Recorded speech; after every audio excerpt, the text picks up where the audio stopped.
आप सभी को प्रभु यीशु मसीह के नाम में जय मसीह की एक और नई वीडियो में आप सभी का मैं स्वागत करता हूं और मैं आशा करता हूं कि हमारे द्वारा बनाए गए वीडियो के द्वारा आप लोग प्रभु के वचन से कुछ ना कुछ सीख रहे होंगे, हिम्मत पा रहे होंगे और प्रभु की राह में बढ़ने की कोशिश कर रहे होंगे। इसी प्रकार की वीडियो देखने के लिए आप हमारे चैनल के साथ बने रहें और यदि आप मेरे चैनल पर नए हैं तो चैनल को सब्सक्राइब करके बेल बटन दबा लें ताकि आने वाली हर एक नई वीडियो सबसे पहले आप तक पहुँच सके। और आज हम सीखेंगे कि मसीह में नई सृष्टि अर्थात नया होने का मतलब क्या है। अगर आप इन बातों को नहीं जानते, नहीं समझते हैं तो वीडियो के अंत तक जरूर बने रहिए। तो आइए हम वीडियो को शुरू करते हैं। दूसरा कुरिन्थियों 5:17 में लिखा है, इसलिए यदि कोई मसीह में है तो वह नई सृष्टि है, पुरानी बातें बीत गई हैं, देखो सब बातें नई हो गई हैं। यहाँ पर प्रेरित पौलुस कुरिन्थियों के विश्वासियों को ये पहला लेटर लिखता है कि यदि कोई मसीह में है तो वो नई सृष्टि है, क्योंकि कुरिन्थियों की जो कलीसिया थी वहाँ पे बहुत सारी झूठी शिक्षाएं भी थी, अनैतिकता भी थी, उसके साथ साथ वो मसीह में तो थे लेकिन उनके चाल चलन में पुरानापन था। इन सारी बातों को देखते हुए और सारी बातों को मद्देनजर रखते हुए प्रेरित पौलुस ने वहां के विश्वासियों को ये लेटर लिखा और ये बातें प्रभु की उपस्थिति में उन्हें कहा कि यदि कोई मसीह में अर्थात यीशु मसीह में है तो वो नई सृष्टि है, उसके जीवन से पुरानी बातें बीत गई, सब कुछ नया हो जाना चाहिए।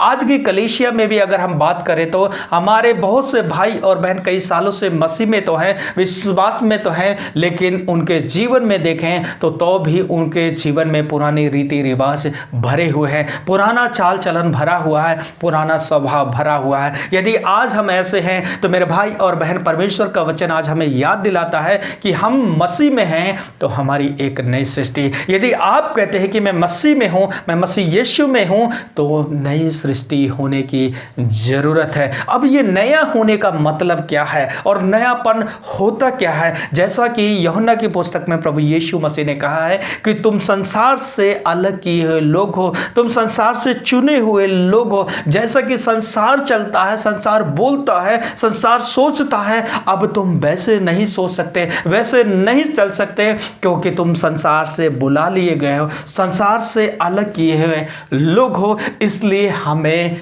नई सृष्टि होने की जरूरत है। यूहन्ना रचित सुसमाचार 1:13 में लिखा है, ना तो अब तुम मांस से, ना लहू से, ना मनुष्य की इच्छा से, बल्कि परमेश्वर की इच्छा से हम लोग पैदा हुए हैं। अर्थात जब हम यीशु मसीह पर विश्वास कर लेते हैं, यीशु मसीह पर विश्वास करते हैं, उसको मुक्तिदाता उद्धारकर्ता मान लेते हैं, तो हम शरीर से अपने माँ बाप से जरूर पैदा हुए हैं, लेकिन आत्मिक रीति से ना तो हम मांस, ना तो लहू और ना ही किसी मनुष्य की इच्छा से, बल्कि परमेश्वर की इच्छा से हम लोग जन्मे हैं। जब हम परमेश्वर की इच्छा से जन्मे हैं तो परमेश्वर एक नया है, परमेश्वर एक नई सृष्टि बनाने वाला परमेश्वर है। इसलिए आज हमें अपने चाल चलन की ओर देखने और झांकने की जरूरत है। हम कहते हैं कि मैं मसीह में हूं और मसीह में हूं, लेकिन क्या मेरा चाल चलन, क्या मेरा स्वभाव मसीह में दिखाई देता है या नहीं है? इसलिए परमेश्वर का वचन हमसे कहता है कि हम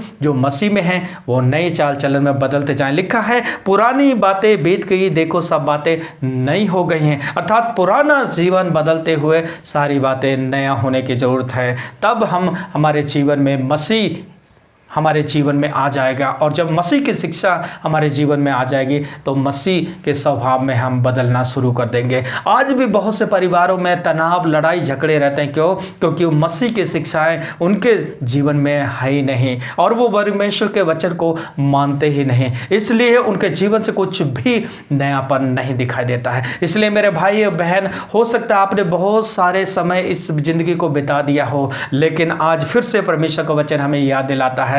इसलिए यदि कोई मसीह में है तो हम एक नई सृष्टि हैं। प्रभु नया बनाएगा, प्रभु से प्रार्थना करने की जरूरत है, वो हमें नई शक्ति, नई ताकत देगा और अपना अनुग्रह देगा। हम सारी समस्याओं से और सारे बुरे व्यवहार से जयवंत होने के लिए। और तब रोमियो के पत्री 12:2 में लिखा है, इस संसार के सदृश ना बनो, परंतु तुम्हारे मन के हो जाने से तुम्हारा चाल चलन भी बदलता जाए। ऐसा इतिहास में लिखा है कि इस रोमियो की पत्री को भी लिखने वाला प्रेरित पौलुस है। और यहाँ पर भी प्रेरित पौलुस उन विश्वासियों को, उन लोगों को ये कहने की कोशिश कर रहा है और ये बताने की कोशिश कर रहा है, इस संसार के सदृश ना बनो। इस संसार के सदृश का मतलब जैसा संसार चलता है, सोचता है, करता है, वैसे नहीं, बल्कि तुम्हारे मन के नए हो जाने से क्या चाल चलन भी बदलता चला जाए। आज हम कहते हैं हम यीशु में विश्वास करते हैं, यीशु मसीह के विश्वासी हैं, चर्च जाने वाले लोग हैं, मन में तो कहते हैं कि हम नए हो गए, लेकिन अगर चाल चलन की ओर ध्यान किया जाए, चाल चलन के बारे में सोचा जाए, तो कई बार हम फेल दिखाई देते हैं। इसलिए मेरे भाई और बहन, संसार से अलग किए हुए हम लोग हैं, इसलिए संसार के जैसे नहीं, बल्कि मन के नए हो जाने से हमारे चाल चलन में बदलाव होने की ज़रूरत है। और लिखा है कि ये पुरानी बातें बीत गई, सब कुछ नया हो गया है। आइए हम अपने जीवन में डिसीजन लें, ताकि हम परमेश्वर के वचन के अनुसार से, उसके अनुग्रह के अनुसार से, उसके दया के द्वारा हम अपने जीवन को सुधारने की कोशिश करें, ताकि परमेश्वर जो सच्चा है, जो धर्मी है, हमें प्रत्येक आशीष अपने वचन के द्वारा दे। आइए हम सब आप लोगों के लिए प्रार्थना करेंगे। हमारे जीवन के स्वामी प्रभु यीशु मसीह, परमेश्वर पिता, हम आपके चरणों में आते हैं, तेरी स्तुति, तेरी महिमा, तेरी बड़ाई करते हैं प्रभु, क्योंकि तू हमारा परमेश्वर है, हमारे लिए अपनी जान दी है प्रभु जी, हमारे पापों के लिए परमेश्वर अपने लहू को बहाया है प्रभु जी। हमने कई बार इस बात की घोषणा की कि हम मसीह यीशु में हैं, हम चर्च जाने वाले लोग हैं, हम प्रभु यीशु मसीह के बच्चे हैं, लेकिन कहीं ना कहीं हमारा चाल चलन प्रभु तेरे स्वभाव के साथ, तेरे चाल चलन के साथ मैच नहीं करता है प्रभु। आज हमें माफ़ कर, हमें क्षमा कर प्रभु, और मेरे तमाम भाई और बहनों को प्रभु ये अनुग्रह दे प्रभु, हम सबको ये दया कर प्रभु, ताकि तेरे स्वभाव में और तेरे प्रभु चाल चलन में प्रभु जी हम बदलते चले जाएं प्रभु यीशु मसीह। हम संसार के सदृश से ना प्रभु, बल्कि मन के नया हो जाने से हमारी चाल चलन में बदलाव आए प्रभु। आप हमारी सहायता कर, हमारी मदद कर प्रभु, जो विश्वास में कमजोर हैं परमेश्वर, अपने इन वचनों के द्वारा प्रभु आप उनके जीवन को विश्वास में मजबूत कर और हर एक समस्याओं से उन्हें बाहर निकाल, ताकि परमेश्वर तू जो सच्चा है आप हमारी सहायता करें, क्योंकि आपने हमें पवित्र आत्मा दिया। अपने उस पवित्र आत्मा के सामर्थ्य से प्रभु हमें सारी बुराई की जड़ों से यीशु मसीह के नाम से बाहर निकलने के लिए सहायता कर, क्योंकि तू जयवंत परमेश्वर है। हम सबको जयवंत करें यीशु डैडी। जितने तेरे बच्चे बीमार हैं, चिंताओं में हैं प्रभु, निराशा में हैं, यीशु नासरी के नाम में इनकी सारी चिंताएं, निराशाएं दूर हों। इनकी आंखें प्रभु जी चिंताओं पर नहीं, बल्कि तुझ पर लगी रहे प्रभु, ताकि तू जो परमेश्वर सारी मुसीबतों से छुड़ाने वाला परमेश्वर है, हर एक चिंताओं को और संकट को दूर करने वाला परमेश्वर है, इनके जीवन में समाधान करें प्रभु। प्रत्येक समस्या इनके जीवन से दूर होने पाए और इन्हें आशीष दे और तेरे नाम की महिमा होने पाए।